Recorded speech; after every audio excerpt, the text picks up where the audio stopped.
This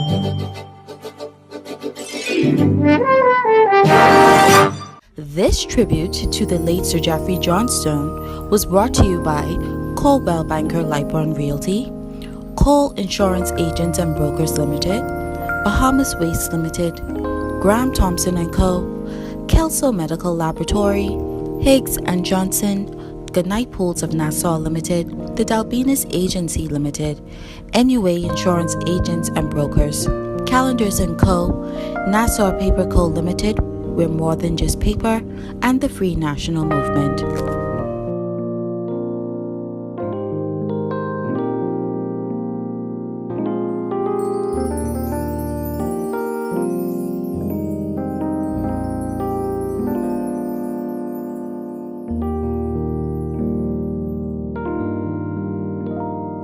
This is a special tribute to the life and times of the late Sir Geoffrey Johnstone.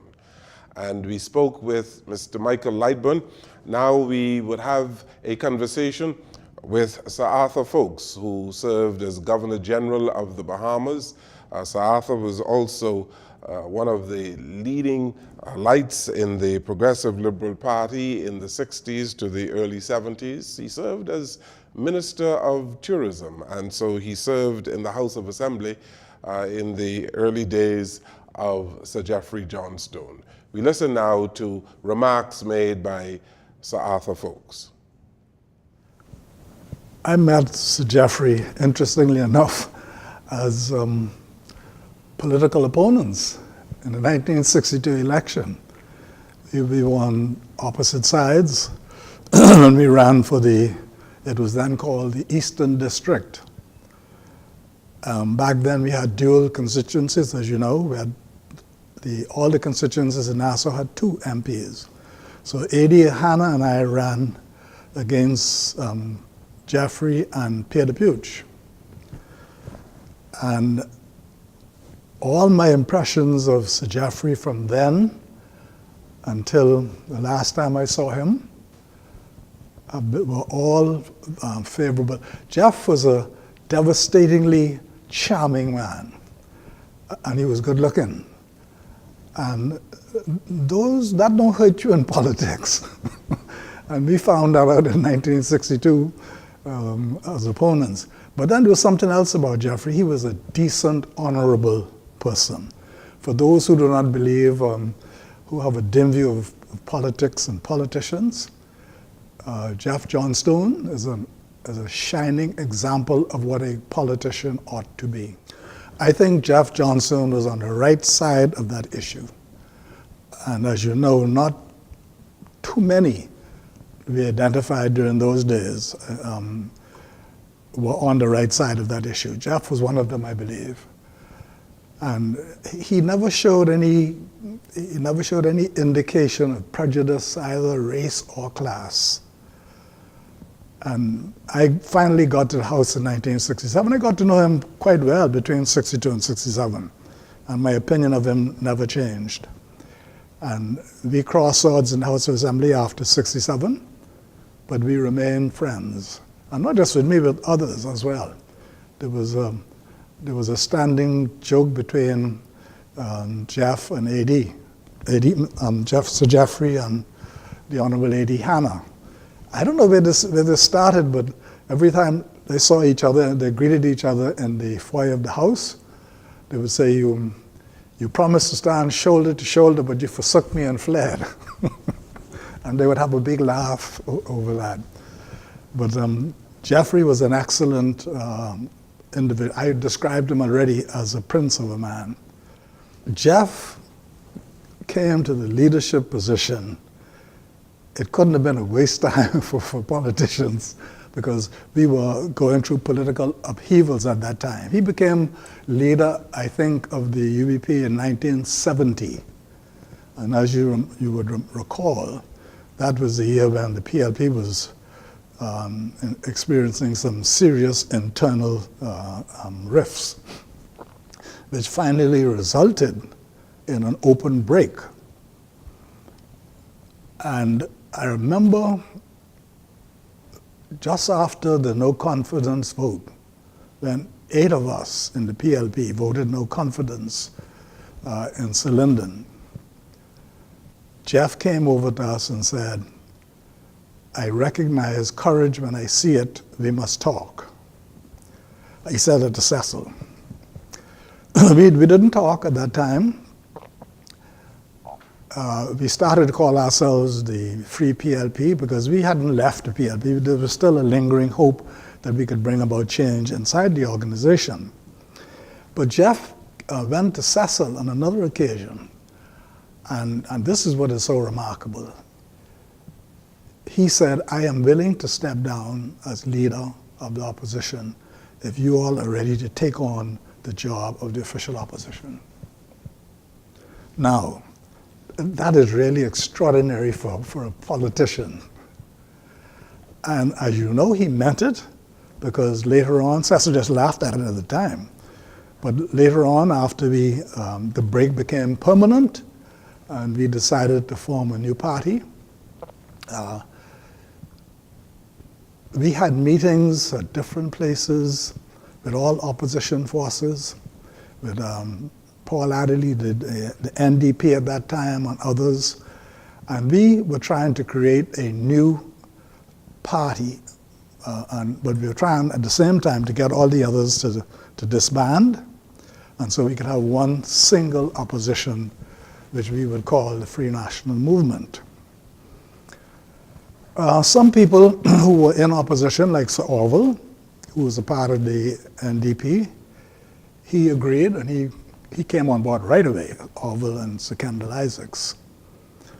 I remember one meeting at Eugene Deputy's house, I think it was. Paul Adderley thought about it, and he came to the conclusion that he was going to stay with his party, which he did until 1972. But Jeff Johnstone, who represented the next powerful political force in the country at the time, which was the UBP, with no hesitation at all, volunteered to disband his own party and to step down as a political leader to accommodate this new vision. And as he put it, he knew that things had changed in the country. And he knew that that politics based on a racial divide, that was at an end, and that we were looking forward to a new kind of politics where both political parties, hopefully, would represent all the Bahamian people, black and white. That was why the FNM's slogan was not an election slogan, but a slogan for all time for the party, all together. And that was not an easy thing for Sir Geoffrey to do, because there were some who were adamantly opposed to that, disbanding the UBP. And I know that, how should we say this delicately, he was chastised for that by his own people. But Jeff and several others agreed that not only would he step down as leader, but he gave an undertaking that to accommodate this new vision, he thought that all of those who were identified in a certain way should step aside. And he vowed that he would not ever run again. And he kept that promise. Now that's saying, I think, quite a lot, because if any of them should have stayed in politics, Geoffrey was number one. Why?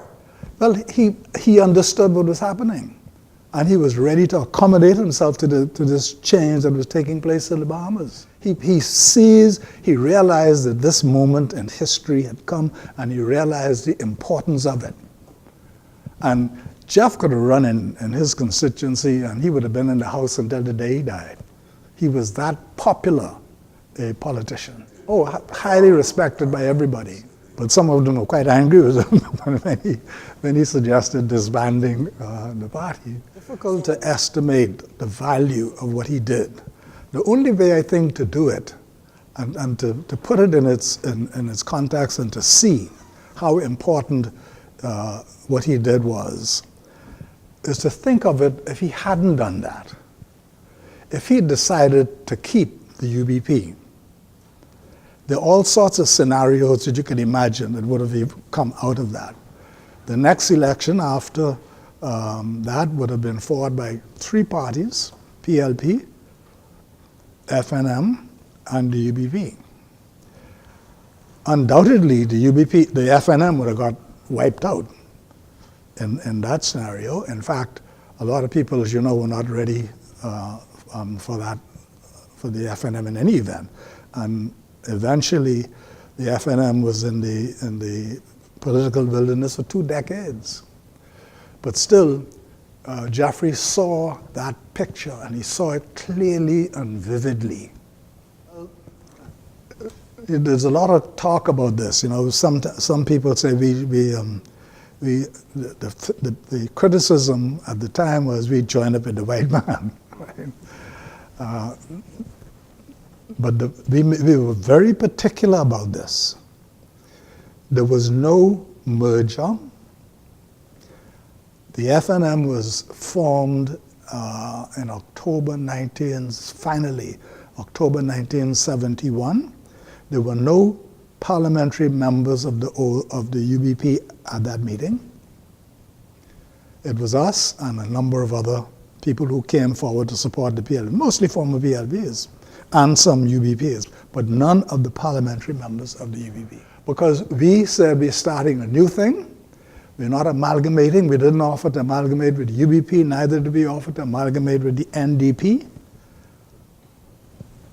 We decided, and it was agreed by all those involved, including Jeff, that all the other parties should disband and that the 8 of us should form the nucleus of a new political organization. I smile every time I see it. And you know, if you go back and look in the newspapers, all of this is right there, you know. How it was done, the date when the FNM was formed. And to underline the point, Jeff and others agreed not only to disband, but to step out of politics altogether. And some along with Jeff, there was Peter Graham, who made that vow, and Donald Albinus, and others. Some others later reneged and insisted, and their constituents insisted they wanted them. If Jeff had insisted on running under the banner of the FNM, there was no other candidate who could have got the nomination for his constituency, and he knew that. So when he stepped down, he knew what he was doing, and he did it willingly, and he did it for the sake of his country at the time. So I have great admiration for him, and I think the country owes him a debt of gratitude, because as a result of all of that happened then, the country emerged as a two-party democracy. This is a special tribute to the life and times of Sir Geoffrey Johnstone. We take this break, and when we return, we would have remarks made by Mr. Philip C. Dunkley, QC, who is the senior partner in the law firm Higgs & Johnson. This tribute to the late Sir Geoffrey Johnstone was brought to you by Coldwell Banker Lightburn Realty, Cole Insurance Agents and Brokers Limited, Bahamas Waste Limited, Graham Thompson&Co, Kelso Medical Laboratory, Higgs & Johnson, Goodnight Pools of Nassau Limited, the Dalbinus Agency Limited, NUA Insurance Agents and Brokers, Calendars & Co, Nassau Paper Co Limited, we're more than just paper, and the Free National Movement.